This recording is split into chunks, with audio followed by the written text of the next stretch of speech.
Nobody who looks like him lives on Whitmore Drive. That was what Officer Kyle Draper decided at 9:47 on a Tuesday night in late November, watching the figure move along the sidewalk from 2 blocks north, the cruiser's headlights off the engine, barely above idle. He had not yet made a decision to stop the man. He had not yet put into words what exactly was wrong with the picture in front of him. But something in the architecture of his attention had already shifted.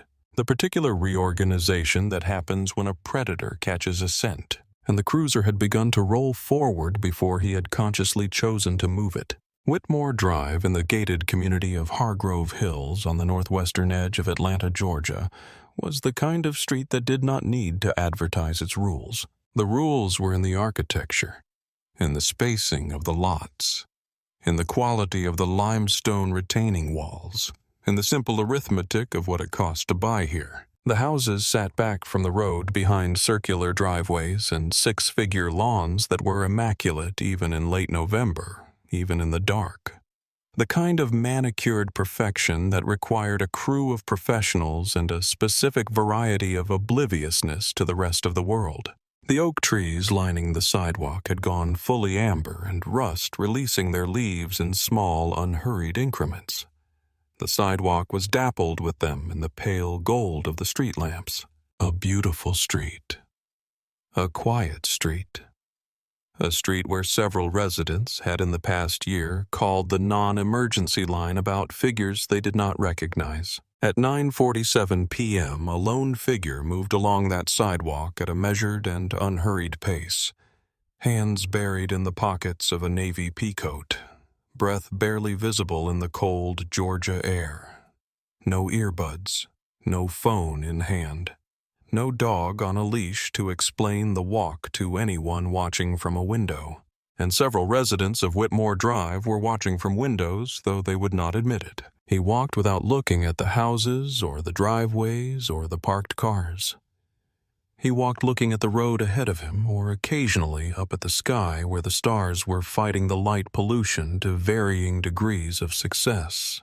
He walked the way a man walks when he is thinking about something important, and the walking is not the point. His name was Solomon Reeves. He was 58 years old. He was broad through the shoulders, the build of someone who had been physically active his entire life, not for vanity, because his body had always been a tool he needed to keep functional and sharp. His posture was immaculately straight, not rigid. The carriage of a man who had spent 3 decades moving through rooms where how you held yourself communicated authority before you ever opened your mouth. The silver at his temples and the lines at the corners of his eyes spoke of a man who had carried heavy things for a long time and had learned to carry them without letting them show. His resting expression was composed, almost serene, but his dark eyes missed almost nothing. They moved across his environment with the involuntary precision of a habit formed so long ago, it had stopped feeling like a habit and had simply become the way he experienced the world. He tracked the security light activating 3 houses down.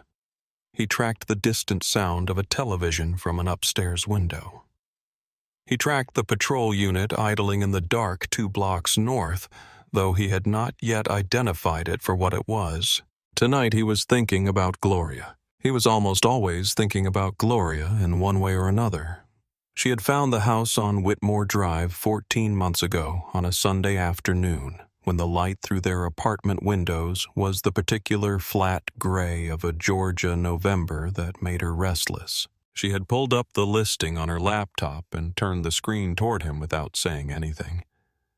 Just watching his face with that expression she had, part hope, part mischief, part the absolute certainty that she had already decided and was only waiting for him to arrive at the same conclusion. He had looked at the photographs, the wraparound porch, the backyard with enough space for the garden she had been planning for a decade, the 2 oak trees visible from the kitchen window. He said it was too far from the city. She said that was the point. He said the commute would add 40 minutes each way. She said he had been commuting through difficult things his entire career, and it was time to try something easier. She was right, as she had been about most things. She died 11 months after they signed the papers, a stroke sudden and catastrophic, the kind that does not negotiate. She died in the bedroom of the house she had found on a Thursday morning in February, while the light through the window was the pale gold she had always said was her favorite. Solomon completed the move anyway. He signed the final transfer papers. He directed the movers. He placed the furniture where she had planned to place it. He stood in the backyard on the first warm day in April and looked at the plot she had marked in her notebook for the garden. 4 rose varieties along the south fence, a row of lavender along the path from the gate to the door, a bed of perennials in the center that would come back every year without being asked. He stayed there for a long time without doing anything at all. He started walking at night because the house went quiet after 9 p.m. in a way that was not peaceful but hollow, and he had never been a man who knew how to sit still with feelings. The cold air helped. The rhythm of his own footsteps on the clean concrete helped. The fact that Whitmore Drive was almost always empty at this hour meant he could think without having to arrange his face into something presentable for anyone else. Tonight he was thinking about something Gloria had told him 22 years ago. He had come home from a particularly bad week at work with the expression on his face that she always recognized before he said a word. She had sat across from him at the kitchen table, folded her hands, and said, "The system will not fix itself from the outside. You have to get inside it, be patient, and take it apart from the walls." He had thought about that sentence 10,000 times over the course of his career. He was thinking about it again now, walking through the cold November air on Whitmore Drive, watching his breath disappear into the dark. He did not hear the cruiser yet, but he would. 2 blocks north, where Whitmore Drive bent toward Hargrove Parkway near the East Gate, a marked patrol unit from the 44th Precinct sat with its headlights off in the shadow of an oak tree. Officer Kyle Draper was at the wheel. He was 27 years old and had the kind of face that might have been pleasant if the expression it defaulted to had not been a low-grade contempt for almost everything in his field of vision. He was white, broad-jawed, with pale blue eyes that moved across his environment the way a scanner moves across a document. Not looking for anything specific, looking for anything that registered as out of place. He had been told by 3 different supervisors in 4 years that he had good instincts. What he actually had was a talent for pattern recognition, combined with a complete absence of interest in questioning whether the patterns he recognized were real or manufactured. His personnel file at the 44th Precinct contained 19 civilian complaints: racial profiling, unlawful pedestrian stop, unlawful vehicle stop, excessive force during a routine stop, failure to identify himself when requested, conduct unbecoming of an officer, intimidation of a complainant. 19 complaints in 4 years was not a record that spoke to good instincts. It was a record that spoke to impunity. And Kyle Draper had impunity in abundance, because the man who processed civilian complaints at the 44th Precinct was his mother's first cousin, Lieutenant Gary Mosler, 28-year veteran, senior Union grievance chair, a man who had buried every one of those 19 complaints, efficiently, without drama. Deleting digital files, reclassifying incident reports, and in 3 cases personally calling the complainants to explain in careful language that pursuing the matter further would be unlikely to produce the outcome they were hoping for. He had done it using Captain Adele Fontaine's stolen administrative login credentials.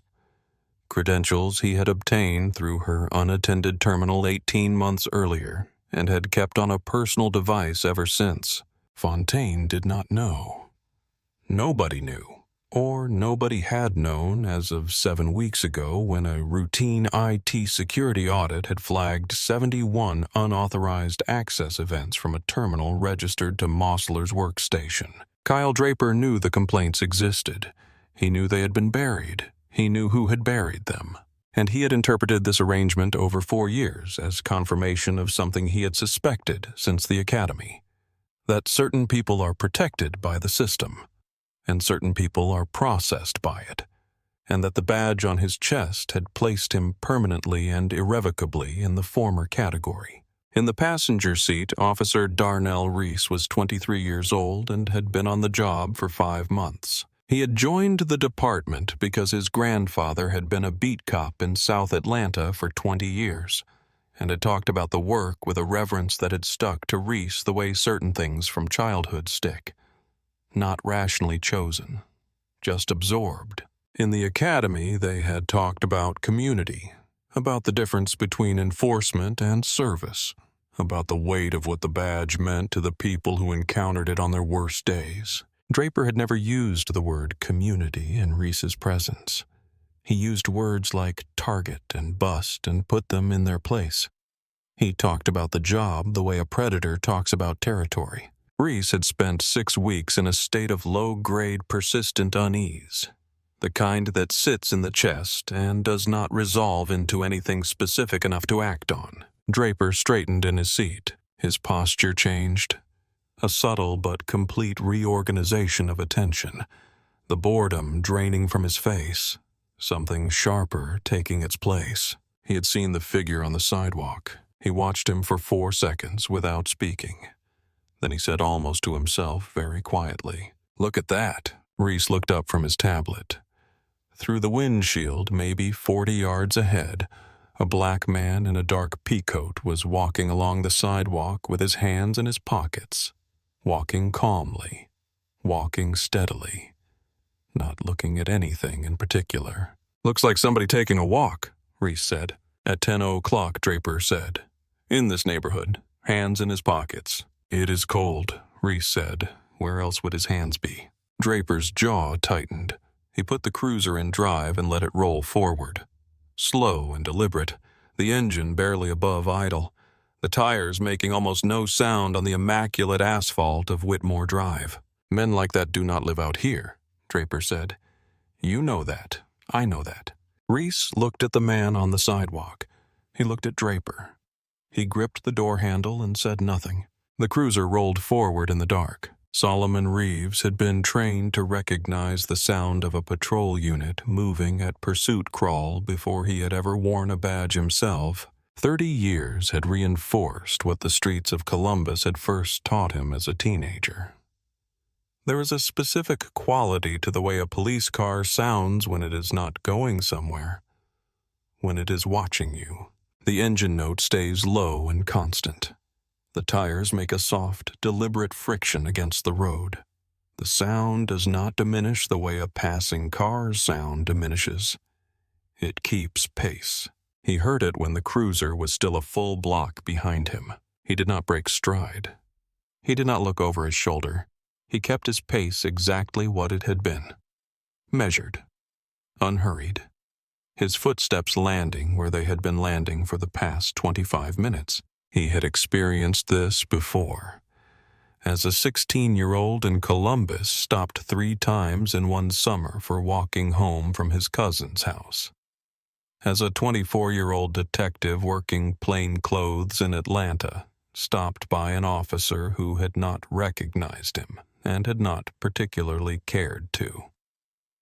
As a 38-year-old assistant division chief pulled over for the 3rd time in 8 years while driving a car his salary could purchase twice over without financial discomfort. And now, impossibly, and not impossibly at all, as a 58-year-old man who held one of the highest accountability authorities in Georgia law enforcement walking in his own neighborhood on his own street on a Tuesday night in November. Here we go, he thought. The words were not bitter. They were something quieter and heavier than bitter. The words of a man who has carried a particular knowledge for so long that it no longer surprises him, only saddens him in a way that has become so familiar it is almost indistinguishable from the ordinary weight of daily life. He took a slow breath of cold air. He let his hands rest easy in his pockets. He kept walking. The spotlight hit him from behind like something physical. A wall of white that washed across the sidewalk and threw his shadow long and sharp ahead of him. For a fraction of a second, the world divided into pure light and absolute dark. Then his eyes adjusted, and the shadow was just a shadow, and the light was just a light, and the voice that cut through it was just a voice. "Hey, you, stop right there!" Draper's voice carried the specific authority of a man who had never in his adult life been told he did not have it. Loud without being frantic, contemptuous without being overtly cruel, the voice of someone executing a performance he had given many times. Solomon stopped walking. He turned slowly, a deliberate, unhurried rotation, his hands coming out of his pockets as he turned, rising to chest-height, palms open and visible. The motion was fluid and practiced, not the motion of someone responding to a threat. The motion of someone who has learned through long and specific experience that managing another person's fear is sometimes the only thing standing between an evening walk and something catastrophically worse. He looked at the young officer stepping out of the cruiser. He noted the nameplate, Draper K. He noted the badge number, 4219. He glanced at the cruiser's dash cam and confirmed the red recording light was active. Then he looked at Draper's face and saw what he had expected to see, the expression of a man who had already decided what this was before he got out of the car. The passenger door opened and the younger officer climbed out, staying back by the vehicle. Hands at his sides, not on his weapon. Reese badge 4381. His eyes moved between Draper and Solomon with an expression Solomon had seen on young officers before. The expression of someone who knows something is wrong, but has not yet found the internal architecture to do anything about it. Draper covered the distance in 5 strides, close enough that Solomon could see the set of his jaw the way his shoulders were already squared for confrontation. "What are you doing out here at this hour?" Solomon looked at him steadily. "I'm taking a walk. I live 4 blocks down on Whitmore." The scoff that came out of Draper was short and sharp, loaded with everything he was actually thinking. "You live on Whitmore Drive?" "Not a question, a performance of disbelief." "I do," Solomon said. "Right." Draper looked him up and down with deliberate slowness. "Hands in your pockets, wandering around after 10 o'clock in this neighborhood." "It is 9:52, Solomon said calmly. "And I was not wandering." Something moved across Draper's face. Not quite anger yet, but the precursor to it. The particular irritation of a man who expects a certain kind of deference and is receiving facts instead. From behind him, Reese spoke quietly but clearly. "Draper, just the name. Nothing attached to it." Draper did not look at him. "We have been getting reports," Draper said, his voice taking on a tone of official concern. "Suspicious activity in this area. Vehicles being cased. A couple of break-ins." Solomon looked at him with an expression that gave nothing away. "There have been no reported vehicle break-ins in Hargrove Hills in the past 14 months. The last property incident of record was a catalytic converter theft in September of last year, resolved within 2 weeks. I know this because I read the precinct activity reports for this zone. I live here." Draper blinked. It was a small thing, barely a fraction of a second, but it was real and visible. He had expected the usual response to invented probable cause. Confusion, acceptance, the slight deflation of someone who does not know they have the right to push back. What he was getting instead was a man who knew the crime statistics of his own neighborhood, with the precision of someone who had spent a career reading reports exactly like the ones Draper was pretending to reference. The recalculation lasted approximately as long as it took for his ego to reassert itself, which was not long. "I will need to see some ID, Draper," said his voice, dropping into the register he used when he wanted to establish who held authority here. "I am happy to provide my identification," Solomon said. "Before I reach for my wallet, I would like to clarify one thing. Am I being detained, or am I free to go? Or am I—" From behind the cruiser, Reese's voice came again, louder this time, with urgency underneath it. "Officer Draper, he's just walking. We can run his name and move on." Reese, 1 syllable, flat and final. "I've got this." Draper turned back to Solomon. Something in the set of his whole effect had tightened. The way a person tightens when the performance is not going as planned and they need to reassert control through escalation rather than reason. You are detained. Suspicious behavior. Now show me your ID before this gets difficult. Suspicious behavior, Solomon repeated, and there was something in his voice now. Not anger, not fear, but a precise and specific quality of attention. The kind a person pays when they are observing something for a specific future purpose. Could you describe the specific behavior that established your reasonable, articulable suspicion? Draper took one step forward, closing the distance between them to less than 3 feet. I am the one asking the questions. Hands out of your pockets.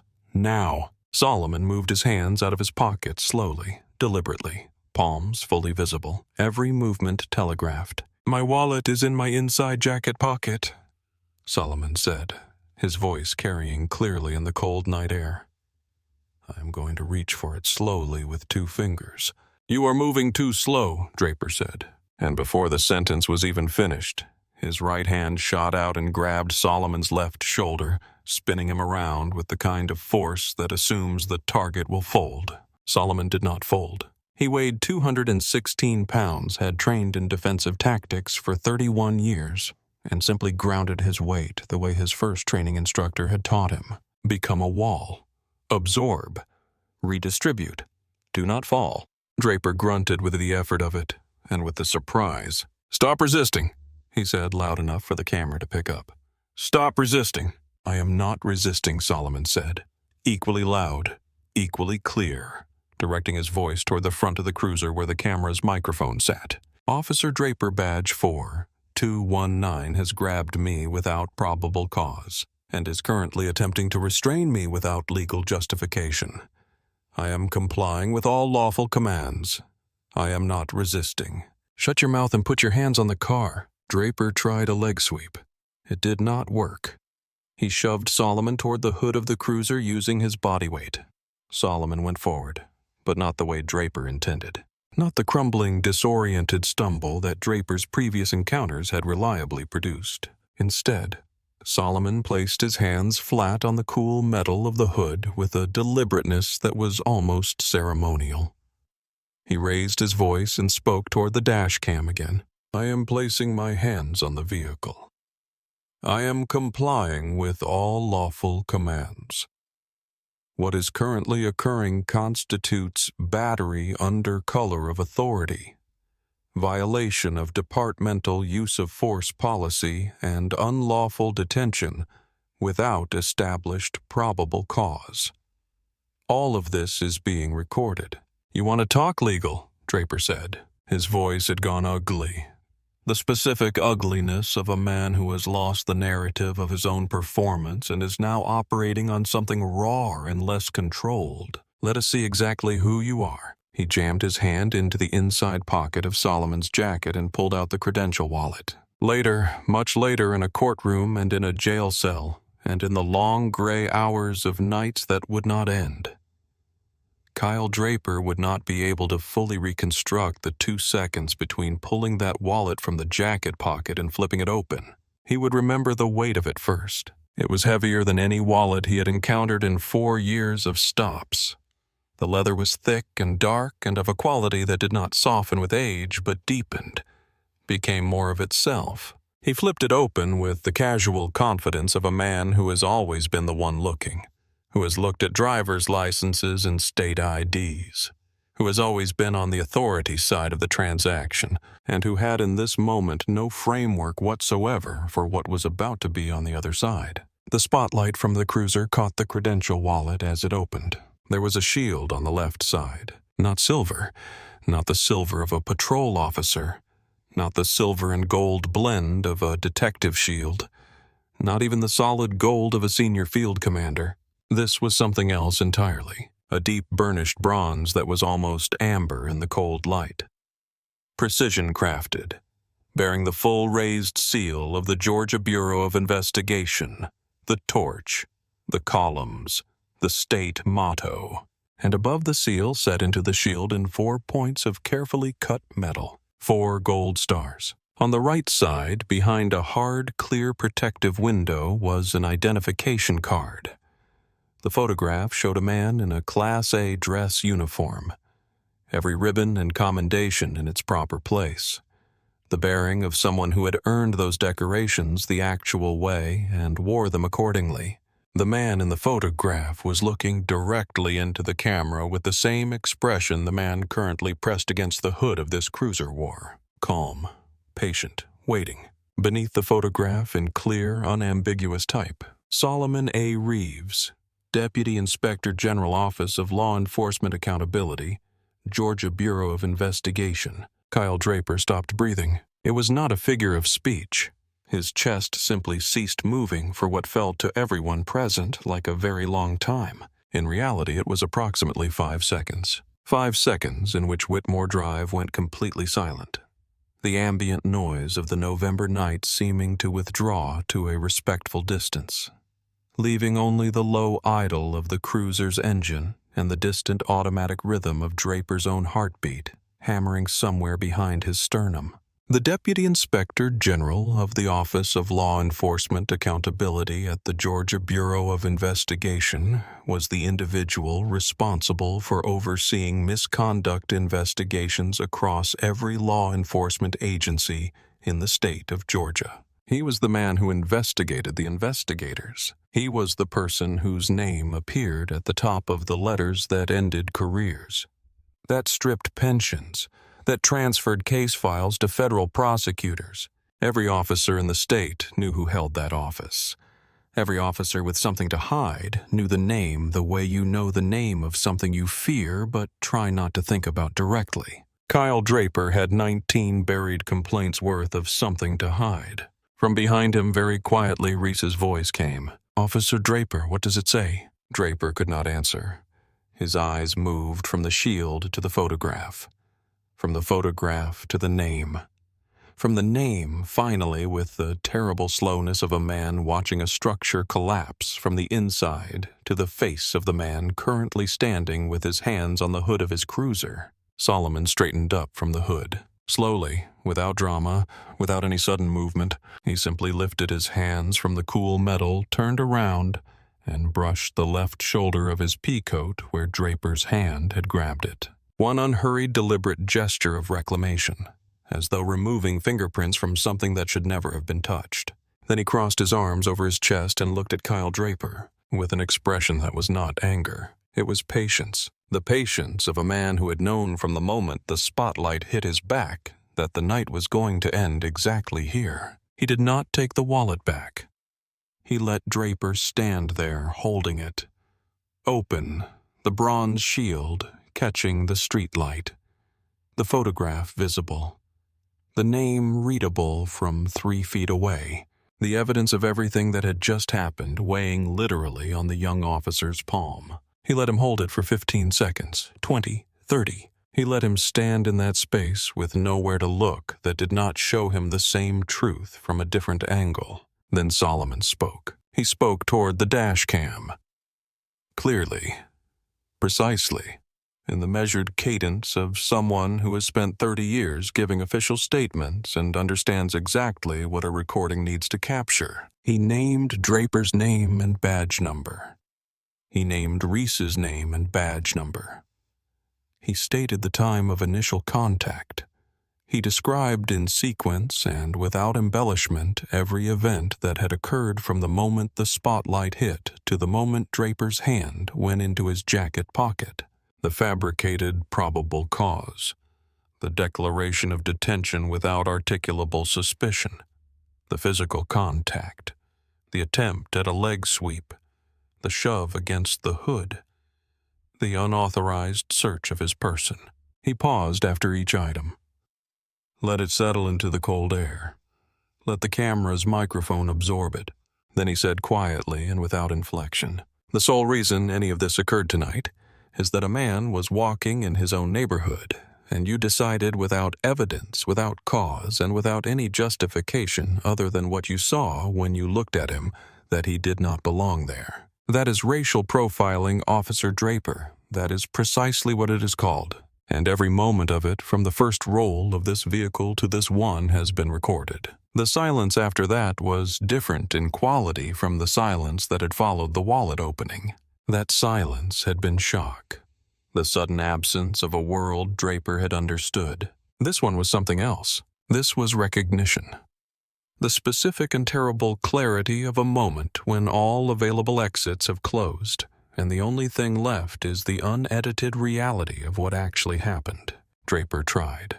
He opened his mouth, and the words that came out were the words of a man falling still looking for something to catch. "I did not know, sir. I had no way to know. You should have identified yourself at the start. I should not have to," Solomon said, and the quietness of his voice was more absolute than any volume could have been. The law does not require a man to carry a gold shield to be treated with basic human dignity. The law requires you to have a reason to stop him. A real reason. Not a feeling.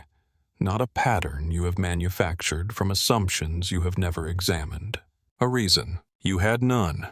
You had a black man in a peacoat walking on a sidewalk at 10 o'clock at night, and you decided that was sufficient. It was not. Draper's mouth worked. Nothing useful came out. "My uncle," he managed finally. The last available card arriving in a voice moving toward pleading.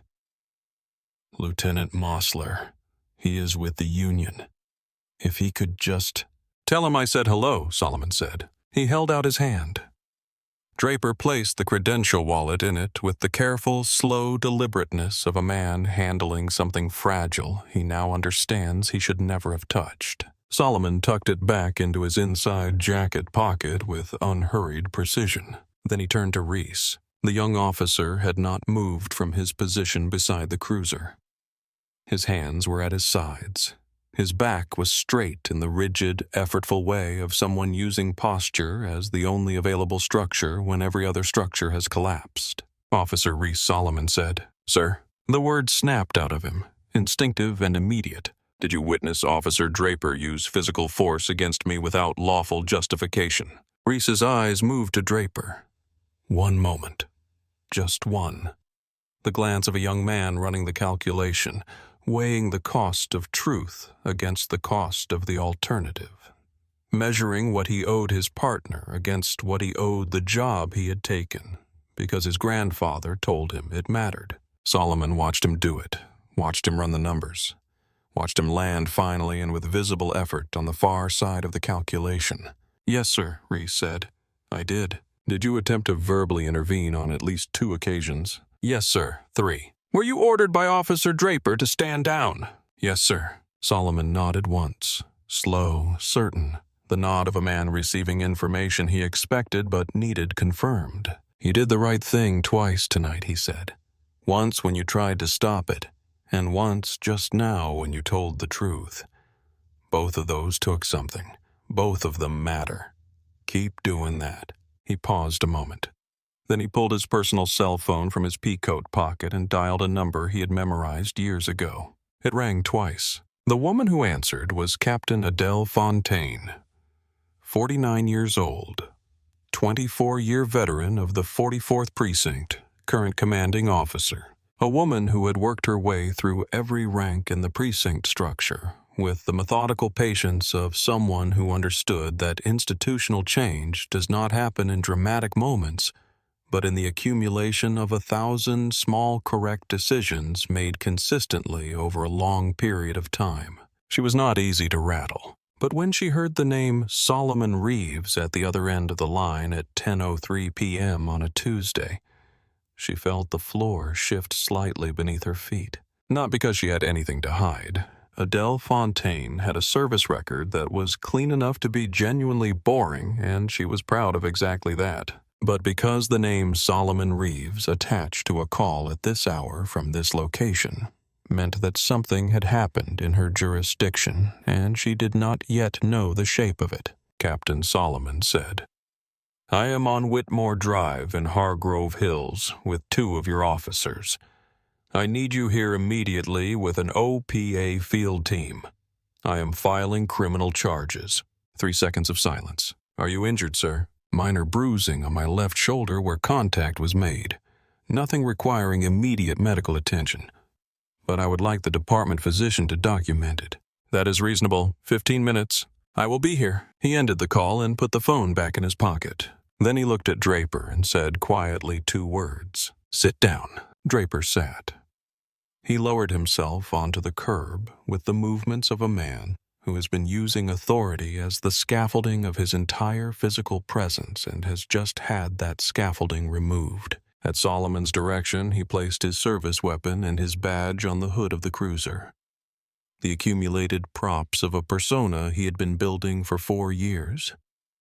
Now just objects on metal, separated from the person who had used them as weapons by 8 feet of cold Georgia air. He sat with his knees pulled up and his arms wrapped around them and his head down. And he looked younger than 27. He looked like a boy who had broken something irreplaceable and was still processing the permanence of it. Reese stood 10 feet away, back straight, eyes forward. He was not looking at Draper. He would not look at Draper again tonight. Solomon stood beneath a street lamp and thought about the people Kyle Draper had stopped before tonight. The ones who did not have a credential wallet and a gold star and a direct line to an OPA field team. The ones who had stood on a sidewalk being spoken to, the same way he had been spoken to, who had been physically handled the same way he had been physically handled, who had had no mechanism to produce a shield and no framework to make what was happening to them mean anything beyond the moment of its occurrence. He thought about those people while he waited for the headlights. They appeared at the end of Whitmore Drive at 10:18 p.m. 3 unmarked, matte black vehicles rolling in quiet formation. Hidden grille lights pulsing a muted red and blue, followed by a marked supervisor unit. The vehicles stopped in sequence. The doors opened in unison. The people who stepped out moved with the particular economy of motion of professionals responding to a situation they have been briefed on and understand the dimensions of. Leading them was Captain Fontaine. She covered the ground between her vehicle and Solomon with long, purposeful strides, bypassing Draper on the curb, bypassing Reese at rigid attention, stopping in front of Solomon with her eyes doing a quick professional inventory of his condition. "Deputy Inspector, are you injured?" "Some bruising on the left shoulder where initial contact was made. I would like it documented." "Understood. The department physician will meet us at the precinct." She looked at the cruiser. She looked at the badge and the weapon on the hood. She looked at Draper on the curb. Something moved through her expression. Not anger, not surprise, but a deep, settled kind of gravity. The expression of someone who has been waiting for a particular accounting to arrive and is now watching it arrive. The dashcam Solomon said, "From that unit, I need the drive secured under chain of custody from this moment forward." Detective Albright, Fontaine said without turning around. A lean, expressionless investigator stepped forward from the field team. "Ma'am, secure the dash cam drive from that unit. Chain of custody starts now." "Copy." Fontaine turned to look at Draper for the first time. He had stood when she approached. Some residual muscle memory of rank. Now he stood at something that aspired to attention, but mostly just looked like a man trying to occupy as little space as possible. She looked at him for a long moment without speaking. "Tell me your justification for the stop," she said. He was walking in the area late at night with his hands in his pockets. "I had concerns about—" "He lives here," Fontaine said. "I did not know that when—" "You did not ask." She said it without inflection, without heat. "You saw what you saw. You decided what you decided. And then you put your hands on the Deputy Inspector General of the Office of Law Enforcement Accountability." She said it the way someone reads a charge sheet, flat, clinical, each word placed with exact deliberateness. "In what version of events available to you did that end any other way than this?" Draper opened his mouth. She did not wait for what came out. "Officer Kyle Draper, you are suspended from active duty pending investigation. Effective this moment, you will surrender your personal sidearm and all department-issued equipment to Detective Albright. You will be transported to the 44th Precinct for processing. You will not speak to anyone about this incident without a union representative or personal attorney present. Do you understand me?" My Uncle Draper said.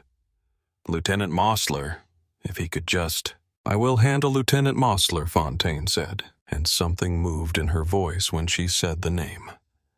Something that was not quite contempt and not quite fury, but was close to the bone of both. The voice of a woman who has just learned that her login credentials were used 71 times without her knowledge or consent. Detective Albright stepped forward. The handcuffs came out. Standard department issue steel. And when the ratcheting sound of them closing echoed down Whitmore Drive, it was somehow smaller than the silence it broke. Almost gentle by comparison. "I have rights," Draper said quietly as Albright walked him toward the unmarked unit. And Solomon Reeves, who had not raised his voice once during the entire encounter, who had not flinched when the spotlight hit him, or when the hand grabbed his shoulder, or when the cold metal of the cruiser's hood came up to meet his palms, said just loud enough for everyone present to hear, "You have exactly the same rights you extended to me tonight." The door of the unmarked unit closed. Fontaine looked at Reese, who was standing so straight it looked structural, as if the straightness were the only thing holding him upright. "Officer Reese." "Ma'am." "You attempted to intervene on 3 occasions." "Yes, ma'am. And when Deputy Inspector Reeves asked you directly whether you witnessed the use of force without justification, you told the truth." A pause. "Yes, ma'am." "Write your incident report tonight. Full account. Everything you witnessed in sequence. Submit it directly to the OPA field liaison, not through standard chain of command. Understood?" "Yes, ma'am." She looked at Solomon. He nodded once, a small gesture, but one that Reese, watching it, would remember for a long time. Captain Solomon said as the vehicles began their quiet departure down Whitmore Drive. "I will be in your office at 800. There is considerably more to discuss." Fontaine looked at him, and something in her expression shifted just slightly, just enough to show that she understood what was coming. "I will be there, sir." She walked back to her unit. The convoy rolled quietly away, turned at the corner, and was gone. Solomon stood alone on the sidewalk for a moment. The cold had deepened in the past hour the way Georgia cold does after 10 o'clock in late November. Not brutal, but insistent. The kind that reminds you the world is still turning toward winter, regardless of what happened to you in any particular hour of any particular night. He put his hands back in his pockets. He looked up at the sky where the stars were doing what they had been doing the night before, and the night before that, and every night of the 30 years he had spent doing this work. He thought, she would have said, "You made it mean something." Then he walked home. By 6:20 the following morning, the 44th Precinct was moving at the specific frequency of institutional panic. In law enforcement, information moves the way infection moves. Not through official channels which are too slow and too careful, but through the body of the organization itself, officer to officer at locker banks and coffee stations, in the particular quality of silence that descends over a bullpen when something has happened that everyone knows about and no one has officially been told. By the time the early shift arrived, everyone from the dispatchers to the property room clerk knew that Kyle Draper had been arrested overnight. The details were murky. Some said bar fight. Some said evidence tampering. Some were already circling closer to the truth. Only the people who had been on Whitmore Drive knew the exact shape of it. And one other person who had received a phone call at 10:47 the previous night and had not slept since. Lieutenant Gary Mosler arrived at the 44th Precinct at 6:38 a.m. He was a large man in the way some men of a certain age and profession become large. Not muscular, not athletic, but solid with the accumulated mass of someone who has spent decades in rooms where physical presence is its own form of communication. He had a red face that went redder when he was agitated, and he was agitated now in a way that was visible from across the parking lot. The specific agitation of a man whose primary tool has always been his ability to make inconvenient things disappear, and who has just learned that this particular thing may not disappear the same way. He did not stop at the duty sergeant's desk. He did not check in or acknowledge the administrative staff who tracked his path through the building with the wary awareness of people near a weather event. He went straight down the hallway to Captain Fontaine's office and pushed the door open without knocking. "Adele, what the hell is going on with my—" He stopped. Captain Fontaine was behind her desk, hands folded on its surface, her expression arranged into a careful professional neutrality that gave away nothing. She was not alone. In the guest chair to the left of her desk, dressed in a charcoal suit that had no business looking that pressed at 6:45 in the morning, sat a man who was looking at Mosler with the patient, unhurried attention of someone who has been waiting for a specific thing to arrive and is not in the least surprised to see it. Solomon Reeves looked at Gary Mosler and said, "Close the door, Lieutenant. We were just talking about your nephew." The color drained from Mosler's face in a single visible wave, the red going pale in a way that made him look for a moment genuinely unwell. His hand gripped the door frame. His mouth stayed open for a beat longer than was natural. Then he stepped into the office and pulled the door shut behind him. "Deputy Inspector," he managed. His voice had lost approximately 30% of its volume in the 4 seconds since he had pushed the door open. "Sit down," Solomon said. Mosler sat. The first thing he tried was the pivot, the move of a man who has survived bureaucratic confrontations for 28 years by being faster than the other party at reframing the terms of engagement. "Kyle is a hothead," he said, his voice reassembling some of its authority as he spoke. "I have told him that repeatedly. He makes mistakes. He is young, he has a temper. Whatever happened last night, I will personally ensure he submits his resignation before noon today. You will not have to deal with him again. The matter ends there. There is no reason it has to go further." He paused, let the offer hang in the air. Solomon looked at him for a long moment without responding. Then he reached forward and picked up a manila folder from the edge of Fontaine's desk. He had placed it there before Mosler arrived. He opened it. The folder contained 19 files, each one a civilian complaint against Kyle Draper, printed on official department stationery, bearing a standard OPA case number, the date of receipt, the name of the complainant, the nature of the allegation, racial profiling, unlawful stop and frisk, excessive force, conduct unbecoming, intimidation of a complainant. The files were in chronological order, oldest to most recent, spanning 4 years in a pattern that was thorough, damning, and entirely coherent. But it was not the complaints themselves that were the primary exhibit. It was what was printed at the bottom of each one.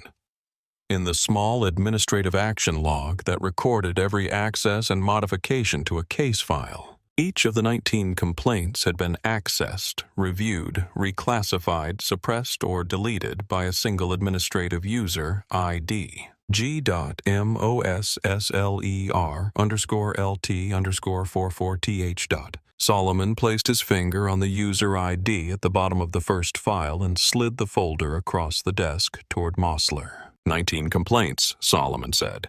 19 over 4 years. Each one accessed, in some cases modified, in 2 cases deleted from the active file system entirely by your administrative login credentials, using Captain Fontaine's command-level access authorization, which you obtained without her knowledge and retained without her consent. Mosler was looking at the folder the way a person looks at a document containing their own handwriting, doing something they cannot now disavow. Fontaine spoke from behind her desk, her voice very controlled. "My login credentials were accessed 71 times over 4 years from a workstation registered to your terminal, Gary. I did not authorize a single one of those accesses. The IT security audit confirmed it 7 weeks ago. I have been building documentation since." 71 times, Solomon said. "To modify, suppress, or delete complaint records related to your nephew. That is not a union representative doing his job. That is not informal advocacy on behalf of a family member. That is a felony. Specifically, unauthorized access to a protected law enforcement database. Falsification of official government records. Obstruction of an active accountability investigation. Those are federal charges, Lieutenant. All three. Mosler opened his mouth. He closed it. He tried once more. I have 28 years, he said. And for the first time there was something different in his voice. Not authority, not the pivot, but something much smaller and much more genuine. The voice of a man who has just seen the full dimension of what he has done and is reaching for the only thing he has left. My pension, my family, if we could just... There must be some way to... The desk phone rang. Fontaine picked it up on the first ring. Listened for 6 seconds. Said understood, thank you, detective. Set it down. She looked at Solomon. The search team at Mosler's home workstation found the deleted source files in a recoverable partition. All 19. Intact. 2 OPA investigators appeared at the office door. Gary Mosler was read his rights in the same office where he had over the past 4 years deleted 19 complaints against his nephew. He surrendered his badge without speaking. He was walked out of the building through the bullpen past the coffee stations and the locker banks and the administrative staff who had tracked his path in that morning. And the precinct was very quiet as he passed through it. 2 weeks after the arrests, Solomon stood at the window of a conference room on the 14th floor of GBI headquarters and looked at a caseboard on the opposite wall. 19 names, 19 faces, 19 separate encounters, each one documented in complaint files that were supposed to no longer exist, that had been suppressed and reclassified, and in 2 cases deleted outright. That now existed again, because a forensic recovery team had pulled them intact from a recoverable partition on Mosler's home workstation. He had read all 19 files the previous week. He knew their names now. A retired nurse named Coral Ambrose, 62 years old. Stopped 3 times in 1 month on her way home from a night shift. Always the same officer. Always the same invented probable cause. Always released without charge after 40 minutes of her time. Her complaint had been reclassified as informal contact resolved at scene within 4 days. A 36-year-old high school football coach named Marcus Tillman stopped at a red light 2 blocks from his own house and questioned at length about the vehicle he was driving. A 4-year-old Dodge he had purchased outright. He had a young daughter in the back seat. She had asked him on the way home after he was released why the police had been mean to him. He had not known what to say. His complaint had been marked unable to substantiate insufficient evidence to proceed. A 17-year-old named Deshaun Carter held for 4 hours on a fabricated trespassing charge in a public park where he had every legal right to be. He had missed the submission deadline for his application to Georgia Tech's early admission program while sitting in a holding room at the 44th precinct. His guardian had filed a complaint.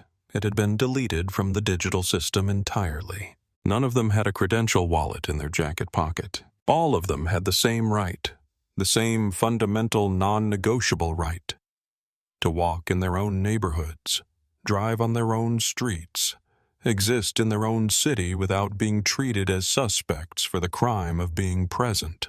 None of them had received that right from the 44th Precinct's Northeastern Patrol Zone. None of their complaints had been processed. None of their accounts had been heard. Solomon was not the complainant in those 19 cases. Coral Ambrose was. Marcus Tillman was. Deshaun Carter was. He was the mechanism by which their complaints could no longer be quietly buried. That was all he was, and it was enough. The federal trial for Kyle Draper and Gary Mosler opened in Atlanta 6 months after the night on Whitmore Drive. The courtroom was full. Several of the 19 complainants were in the gallery. Some were testifying. Coral Ambrose took the stand first. She was 63 now, small and contained. Wearing a dark blazer and reading glasses she did not need for the courtroom but wore anyway as if the habit of precision was something she carried everywhere. She described the third stop with the clarity of someone who has rehearsed the memory 10,000 times. Not for the trial, because it had never left her. Never. She described what it was like to explain to her supervisor why she was an hour late. She described the particular kind of tiredness she felt driving home afterward, the kind that was not about sleep.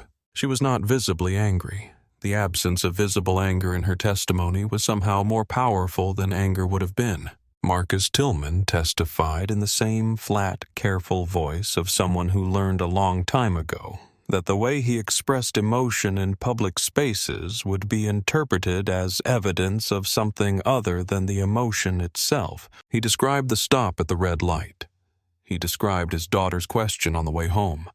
He described the way he had answered her trying to explain something true without teaching her something that would follow her into every public space she entered for the rest of her life. The courtroom was very quiet while he spoke. Deshaun Carter, now 18 and a first-year student at Georgia State, testified briefly and without visible distress with the flat economy of someone who has processed a thing completely and is now simply reporting its facts. The application was due at midnight. I was released at 11:40. I did not make it. I reapplied the next year and I got in. So I am not here because of what it cost me. I am here because it was wrong. It would have been wrong even if I had not gotten in the year after. Reese testified for 2 hours. The defense attempted to characterize him as a disloyal officer who had turned on his partner to protect himself from association with Draper's actions. Reese responded steadily and without visible rancor that loyalty to the badge and loyalty to the law were the same thing, and that the night on Whitmore Drive was the night he had fully understood that, and that he had chosen accordingly. He did not express regret about the choice. He expressed something closer to resolution. Solomon testified last. He testified not about the injustice done to him specifically, but about the architecture of what had been done across 19 cases over 4 years. How 19 complaints had been filed. How 19 people had been told the department was processing their concerns. How 71 unauthorized access events had quietly ensured that the department would never have to. He testified about what it means for a civilian to file a complaint in good faith and to receive in return the performance of accountability rather than the substance of it. He was on the stand for 3 hours, and his voice did not change in volume or register from the first sentence to the last. The jury deliberated for less than 4 hours. Guilty on all federal counts. Deprivation of civil rights under color of law for both officers. Obstruction of an accountability investigation for Mosler. Falsification of official government records for Mosler. Battery under color of authority for Draper. The judge, a woman in her mid-60s with the measured, unhurried bearing of someone who has spent 20 years taking the full measure of what comes before her, delivered her sentencing with the kind of precision that did not require volume. She sentenced Kyle Draper to 72 months in a federal correctional facility. Given his former status as a law enforcement officer, he would serve in protective custody, 23 hours a day in a cell. Removed from the general population of the institution where his badge would make him a target rather than a shield. She reprimanded him at length before sentencing, in a voice the gallery heard in full silence. And the specific thing she said that the newspapers would quote the following morning was this: "You did not abuse your authority. You mistook impunity for authority, which is a different and considerably more dangerous thing. This court's task today is to demonstrate that they are not the same." Gary Mosler received 54 months. His pension was suspended pending the outcome of a civil forfeiture proceeding. He left the courtroom leaning slightly, with the specific diminishment of a man who has shed the thing he believed was holding him up and discovered that it was the only thing holding him up. The red face had gone something closer to gray. He looked like what he was: a man who had spent 28 years trading his integrity for the protection of one person. and had arrived at the end of the transaction at the discovery that what he received in exchange was worth nothing. Outside the courthouse, Coral Ambrose stood on the steps with Marcus Tillman and 3 other complainants, not celebrating. There was no celebration in the specific relief they were experiencing, which was quieter and more complicated than celebration, but acknowledging something, that the complaint had been heard, that the record had been corrected, that the 71 deletions had been undone. Captain Fontaine was given full authority to rebuild. She implemented the community liaison program she had been trying to implement for 3 years, and that had been informally blocked by Mosler's influence. She restructured the field training program. She updated use of force documentation requirements. She established a direct complaint intake line that bypassed the standard chain of command entirely. She did not make speeches about any of it. She made decisions, implemented them, and moved to the next decision. Reese was reassigned to a new field training officer, a 17-year veteran named Officer Cornelius Grant, a man with a service record clean enough to be genuinely unremarkable, which was to say it was exactly what a service record should look like. Under Grant, Reese learned to de-escalate first and every time. He learned that the longer route through a difficult situation was almost always the correct route. He learned that the communities a police officer serves have memories longer than any individual career, and that what you put into those memories is a deposit that either earns trust over time or accumulates debt, and that the debt always comes due. He was quiet and watchful and learning, and he was going to be fine. November again, the same cold that comes to Atlanta in late autumn. Honest rather than brutal. The kind of cold that reminds you without cruelty that the season is turning, and the world does not pause for what happened to you in any particular month of any particular year. Solomon stepped out of his front door on Whitmore Drive at 9:45 p.m. in the same navy peacoat, his hands going into his pockets with the ease of a habit that had become, over the past year, something he no longer thought about. Just the walk, just the cold air, just the rhythm of his own footsteps on the clean concrete. The oak trees had turned fully. The sidewalk was dappled with amber and rust and deep gold, the colors of everything that has to end before something else can begin. The street lamps cast their familiar amber glow across the driveways and stone retaining walls and iron gates of Hargrove Hills. And the neighborhood was doing what it always did at this hour, withdrawing, going quiet, the windows going dark one by one. He walked without thinking about where he was going because he knew where he was going, which was nowhere in particular, which was exactly where he needed to be. He was thinking about Gloria, not the grief of her which was always there and would always be there, the permanent geographic feature of his interior landscape that he had learned to navigate around rather than through. He was thinking about something specific she had said, that last year, when the house on Whitmore Drive was still a listing on a laptop screen, and not yet a place where she had died, and where he had learned slowly and imperfectly to keep living. She had said, the work was never about the one moment. Any fool can be righteous in a single moment. It is about what that moment makes possible for every moment that comes after. That is the whole thing. That is all of it. He had thought about that sentence approximately 1,000 times in the past year. A patrol unit turned onto Whitmore Drive behind him. His body registered the sound before his brain processed it. The low engine note, the deliberate tire friction, the pace of a vehicle moving through a residential area at the correct speed for a residential area. Not hunting, not crawling, just moving. His body registered it and did nothing with it. No tightening in the chest. No recalibration of stride, no preparation for anything other than what the sound actually was. He kept walking. The cruiser rolled up the lane behind him and then alongside him. He glanced over. In the driver's seat was a young officer in uniform, part of the rebuilt Northeastern Patrol Unit of the 44th Precinct. Doing a late residential pass the way the job was supposed to be done, the officer looked over and saw Solomon, and something moved across his face. Recognition. Or something past recognition. The simple acknowledgement of a neighbor out for an evening walk in the cold. He raised 2 fingers from the steering wheel, a small, unhurried wave. Then he tapped the horn twice. 2 short, friendly sounds that said nothing more than "I see you, and you belong here," and "good evening." Nothing that needed to be said with words. Solomon raised his hand.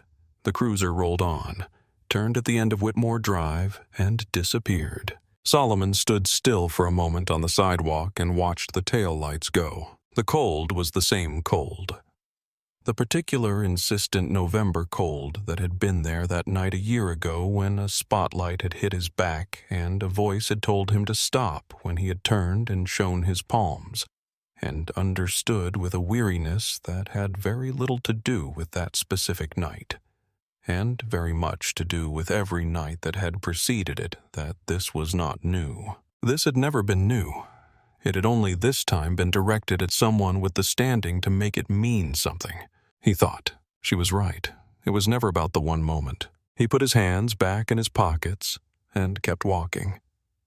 Through the amber light of the street lamps, through the fallen leaves, through the cold that had nothing to say about justice or injustice, only about the turning of the season. Kyle Draper spent 4 years believing the system existed to insulate him from accountability. He was right. Until the November night he stopped the one man in Georgia whose career had been built specifically on ensuring that it did not. The 19 people who filed complaints before Solomon Reeves walked out his front door did not have a credential wallet or a gold star or a direct line to an OPA field team. They had the same rights. They simply were not given them. That changed. The badge is only as heavy as the integrity of the person wearing it. Real authority is not the power to stop a man on the street. It is the restraint not to, and the courage to answer for it fully when you do. Solomon Reeves still walks at night. The cold air still helps. The rhythm of his footsteps still helps. Whitmore Drive, which was always his street, finally feels entirely like it. If this story moved you, if you believe that accountability matters, that the law must mean the same thing for everyone who stands beneath it, and that the people willing to make it mean something deserve to be heard, we would be grateful if you would subscribe to our channel, where we bring you more stories about justice, integrity, and the quiet courage it takes to do the right thing. Thank you sincerely for watching all the way to the end.